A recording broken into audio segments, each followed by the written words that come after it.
Hi, welcome to this tutorial.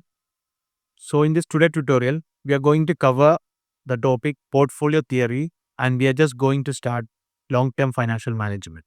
So we'll start with the portfolio theory.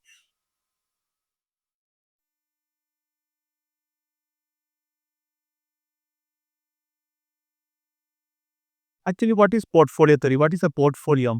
Portfolio, what we can say that's it's a combination of. So portfolio, what we can say it's as a combination of investment instruments. Just assume a portfolio mean it's a mix of securities or mix of investments that an investor is willing to invest or investor is going to invest. So why we are creating a portfolio instead of investing a single stock?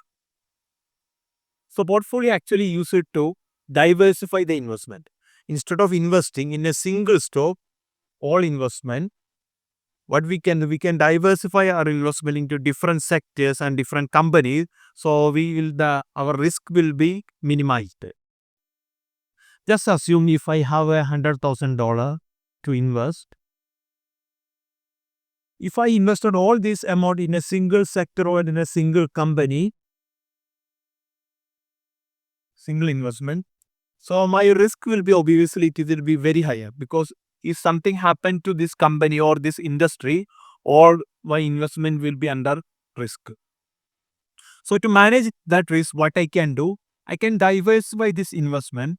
Just assume total 100,000. I invested 20,000 in manufacturing, 20,000 in infrastructure companies, 20,000 in IT, and the 20,000 in service,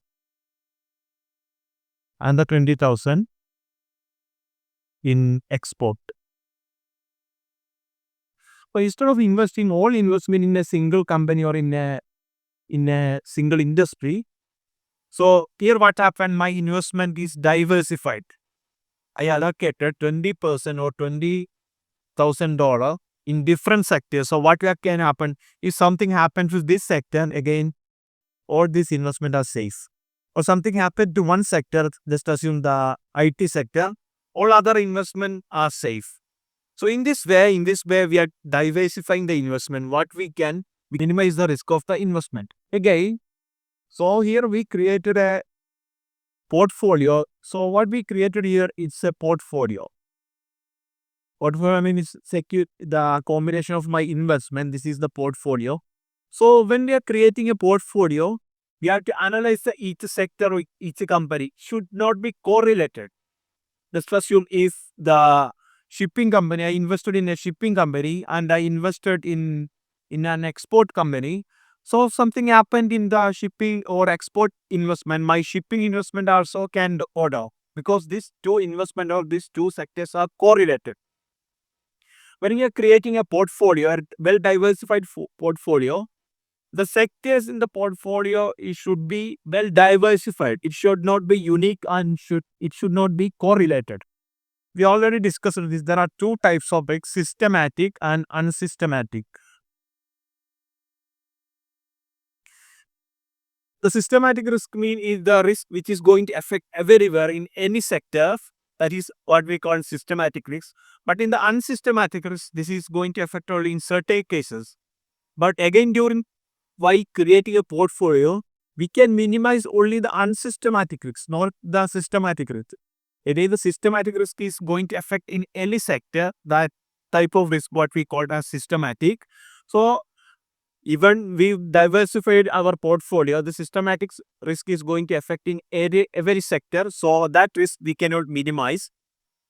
Again, the unsystematic risk may which is going to affect in certain cases or certain industries only that we can diversify, we can minimize that risk due to portfolio. So what the basic of portfolio theory is that don't put all of your eggs in a single basket. If something happened to that basket or all of your investment or all of your eggs are getting collapsed. So to avoid that, you have to invest in different sectors and different companies. Again, while you are investing or creating a portfolio, you should analyze the relationship between this portfolio, these sectors, to create an effective portfolio and to minimize the chance for a loss. Again, if these sectors are very correlated, again the your portfolio may not be able to diversify your investment effectively and minimize the risk of investment. So this is about portfolio theory. So what we discussed here, what is a portfolio? What type of risk can be minimized by using a portfolio? Even while we have created a portfolio, we cannot avoid the risk. We can minimize the risk. If we created a good portfolio, even there is a chance for loss or risk always there. But with an effective, well-diversified portfolio, we can minimize the chance for the loss or chance of the risk. The long-term financial management. What did the long-term mean? In this case, the long-term mean it is greater than more than 1 year. In any financial management, we are discussing about greater than 1 year, or that what we call as long-term financial management. So the long-term financial management, the important thing is capital structure.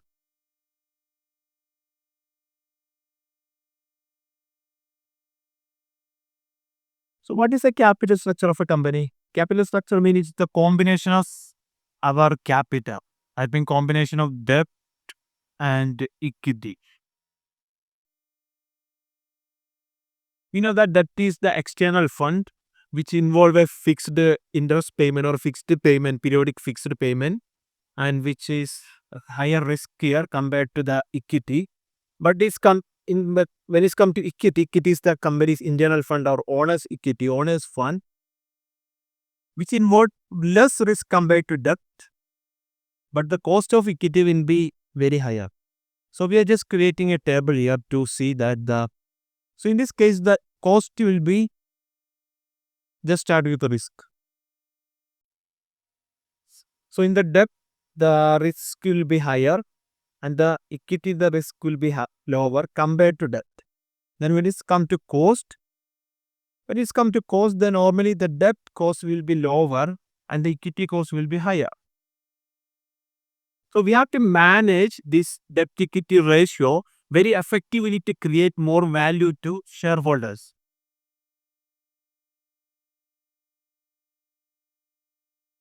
So to create more value to shareholders, you have to effectively manage the capital structure of the company. That means the combination of risk, combination of debt and equity, and this structure has to be effectively managed based on the business requirement, the risk tolerance the company can accommodate, and long-term financial goal. There should be various factors has to be considered while deciding the capital structure. So the financial management is definitely focusing on the creating more value in the business by using an optimal capital structure.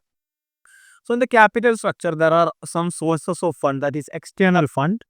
There are mainly three types of external funds are there. One is debt. It means we are getting a debt from a financing institution or through the debt instrument that we call debt. So in the debt, there will be a fixed periodic payment and the risk will be higher. Why? If the business is generating profit or even the business is not generating enough profit, this periodic payment has to be given. So the debt is one of the external source of capital. It is very risky compared to other source of capital because even the business is not generating enough revenue, enough profit, the repayment of debt and the cost of debt has to be paid. The next external source is equity capital. In the equity capital, there are two types of shares are there. There's one common equity and the preferred stock. In the common equity, there are the real owners of the company. That means if a company is generating profit, all the net profit that belongs to common equity shareholders after paying all the debt and the preferred stock. Again, the company is deciding whether this has to pay to common equity or this we have to keep in the retained earnings. That is another court. But the common equity shareholders are the real owners of the business. They are sharing the profit and loss of the company. they're expecting to get a better return from their investment. Again, if the company is generating losses, they're already willing to take that risk as that we called as common equity shareholders. Again, but when it's come to preferred stock, that means which have some component of debt and some component of equity capital, common equity. For the preferred stock, which has some component of debt and some component of common equity. When it's come to preferred stock, again they are the equity holders of the company, but they are getting preferences. That's why we call it as preference stock. They are getting preferences while the distribution of dividend and the this return of their investment while company is liquidating. So what will happen for the when it's come to return the debt they have to pay. Again, if there is some, if we or just assume company generated a profit and we paid our debtors also our debt, and when it's again it's come to preferred stock. The next preference is to preferred stock to payment of their debt, so to payment of their return, and company is paid to even to preferred stock, and again the profit is there or the balance is there, then only the common equity shareholders can get their return. Again, one another thing, the debt and the preferred stock, their return is limited. There will be a fixed charges for debt and preferred stock that already described it in the financial instrument. But when it's come to common stock, all the profit left after paying the debt and preferred stock that belongs to common shareholders. So the common shareholders are the real risk takers and the real owners of the business. So they are willing to take the risk of the business. That means if the company is in the loss, they also lost their value of their investment and they are not expecting any return from that investment if company is going into a loss. But when it's come to debt, it is even the company is lost, they have to get their return. But when it's compared to preferred stock equity, they have a preference over common shareholders for their payment of dividend and payment of repayment of their initial investment. So these are the three external sources of capital: the debt capital, common equity, and preferred equity. Then there are internal fund also. Internal fund, what we call as retained earnings. So in the same case, just assume that we have paid the debt and we have paid the common preferred stock, and we have then we have a profit. Just assume for each shares company generated $10 as profit after paying debt and preferred stock. So what company can do? Company can distribute all these 10 to these equity shareholders, or just can distribute a portion of this and keep that balance in the company as retained earnings. Just assume if this company generated $10 earning per share for the equity shareholders, and this company is decided to distribute $5 as dividend and balance $5 to keep in the business as retained earnings. Maybe for the future growth, or this company have another potential to investment. So for this purpose, the company can hold these investments as retained earnings. Again, the retained earnings belongs to common equity shareholders in the books of account, but it may not be immediately distributed to equity shareholders. So that we call as retained earnings. We discussed already three external sources: debt, preferred stock, and common stock. When it's come to internal source, it is retained earnings. So this is the source of long-term capital. So what we discussed today is, first one is portfolio theory, and what we discussed already, what is a portfolio, how the portfolio working, and how portfolio helping to minimize the risk of an investment. Again, we discussed the capital structure. So what we discussed, what is a capital structure, is the combination of debt and equity. And there are a lot of various consideration has to be happened before deciding a capital structure. And we have discussed the source of fund, the external fund and internal fund. Three sources of external fund, that's the external debt, preferred stock, and common stock. And the internal fund is retained earnings. If you have any doubt or you need extra clarification on any of these topics, please let me on the comment section. Thank you for watching this video.